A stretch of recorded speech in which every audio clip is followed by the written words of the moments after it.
Wherever you go, whatever you do, throw a little at it. Omax, Vest and Briefs.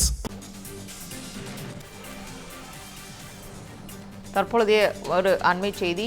கட்சி நடத்துகிறோமா என்பதே தெரியாத EPS ஆட்சி நடக்கிறதா என கேட்பது வேடிக்கை என தாவேகா தற்பொழுது தெரிவித்திருக்கிறது. கட்சி நடத்துகிறோமா என்பதே தெரியாத இபிஎஸ் ஆட்சி நடக்கிறதா என கேட்பது வேடிக்கை என தாவேகா தற்பொழுது தெரிவித்திருக்கிறது. திமுகவுடன் சேர்ந்து கூட்டு களவாணி ஆட்சி அமைக்க இரவில் சந்தித்து திட்டம் போட்டவர் இபிஎஸ் என தாவேகா தெரிவித்திருக்கிறது. மனசாட்சி உள்ள மக்களாட்சியை இரவல் ஆட்சி என்பது அடக்க முடியாத சிரிப்பையே வரவழைக்கிறது என்றும் தாவேகா தற்பொழுது தெரிவித்திருக்கிறது. இது தொடர்பான முழு விவரங்களையும் செய்தியாளர் சந்தோஷ் வழங்க கேட்கலாம். சந்தோஷ், தற்பொழுது தாவேகா ஒரு அறிக்கையை வெளியிட்டிருக்கிறது. ஆட்சி நடக்கிறதா என்ற இபிஎஸ் கேட்பது வேடிக்கையாக இருப்பது என்ற ஒரு தகவலை வெளியிட்டிருக்கிறது தாவேகா. அந்த தகவல் தொடர்பான முழு விவரங்கள். வணக்கம்.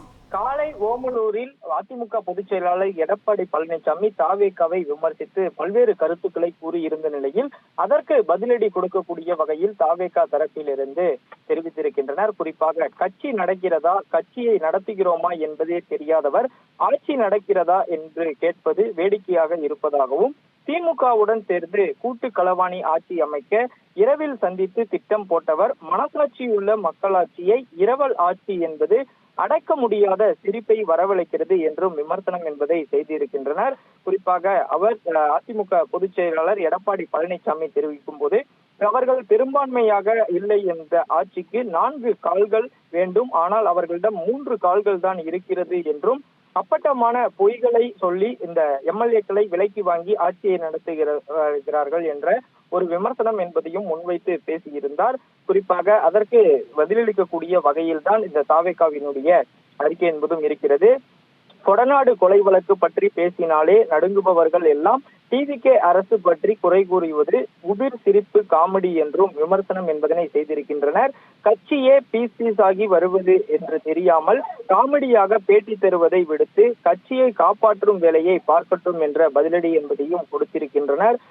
கரூர் கூட்டத்தில் விஜய் பேசும்போது திமுக அதிமுக கூட்டு சேர்ந்து செயல்படுவதாக அப்பட்டமாக பொய் சொல்லுகிறார் என்று அதிமுக பொதுச் செயலாளர் எடப்பாடி பழனிசாமி செய்தியாளர் சந்திப்பில் கூறியிருந்தார்.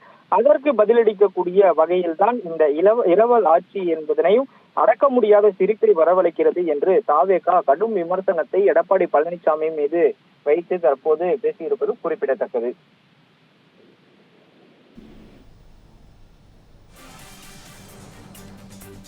தாவேகா அறிக்கை தொடர்பாக முழு விவரங்களையும் பகிர்ந்தமைக்கு நன்றி சந்தோஷ். தமிழ் ஜனம் சேனலை சப்ஸ்கிரைப் பண்ணாம பார்த்துட்டு இருந்தீங்கன்னா மறக்காம சப்ஸ்கிரைப் பண்ணிடுங்க.